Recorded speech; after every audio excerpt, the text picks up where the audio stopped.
Welcome to Spawn Respawn. I'm here with Ruben from No Moss Studios. We've been checking out a few games. Ruben, tell us about what you've got here today. Yeah, awesome. We have two different games, or a whole range of different games here today actually, but the two we're most excited about are our game Duped, which has just come out on Nintendo Switch yesterday, or depending on when this airs. And we've recently released our arcade cabinet as well, which we're really excited to see in the flesh as well. Tell us about, I've been playing Duped a bit, but tell us about what it is and how it works and what the idea of the game is. Yeah, totally. It's a kind of puzzle platformer style game where you control one or multiple characters that start cloning themselves. So the way the game kind of plays out is you start exploring and you eventually start finding clones of yourself, and then you learn that in order to progress you have to kill some of these clones, let's say.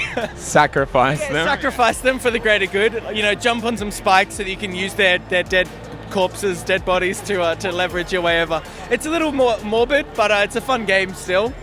It is really fun, and it is hilarious that just a little cube or a square box can have so much personality when you're just sacrificing them completely. It's hilarious. Well, that's the thing. So we spent about a month just on the cube, making sure that this square actually feels like it has a personality, even though it's just a square with some color and a blinking eye. And the result is that people, as they're playing through the game, really form an emotional attachment to them, and then really start to feel bad when these clones eventually have to start dying. Hilarious. That's awesome.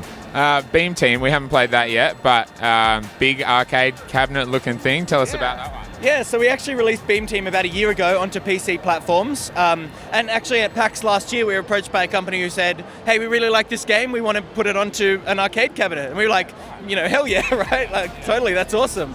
So now it's taken about a year to get it up and off the ground. But yeah, we've got it here now and you can check it out. It's got bright flashing lights. You can win some tickets, all that good stuff. Sick. And we played the one behind us, Salty Space. How long do you say that is in development for currently? About a month it's been in development for now, so it's relatively early to show at a convention like this. It's a bit of an insane thing to do, but we thought we're going anyway, we might as well show some of our new stuff so that people can be like, oh, it's cool, I'll see that again when it comes out in 6 months, 9 months, however long it takes. Awesome, man. And you guys are here all weekend, Yep. showing off the games. Obviously everything's playable. Is it your first PAX? This is our third PAX now. So yeah, each time it's gotten bigger and bigger. There's more and more arcade, indie cabinets. Sorry, I've got arcades on the brain. There's more and more indie games around. It's really awesome to see it growing, and we're excited to be a part of that.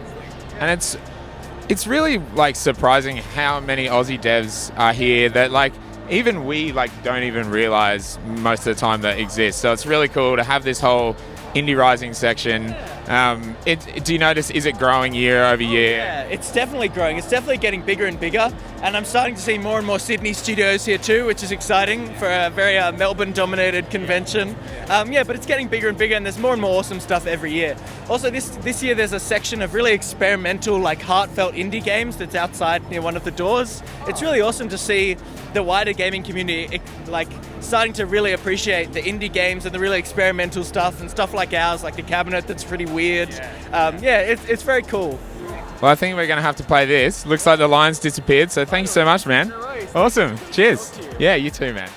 Thanks for checking out this series of developer interviews from PAX Australia 2019. If you've enjoyed this video, be sure to check out our weekly podcast available on YouTube, Spotify, Apple Podcasts, and Podbean. Just search for Spawn Respawn. Don't forget to like, share, and subscribe to the channel, and follow us on Twitter at SpawnRespawnPC. Thanks a ton for watching. We'll see you again soon.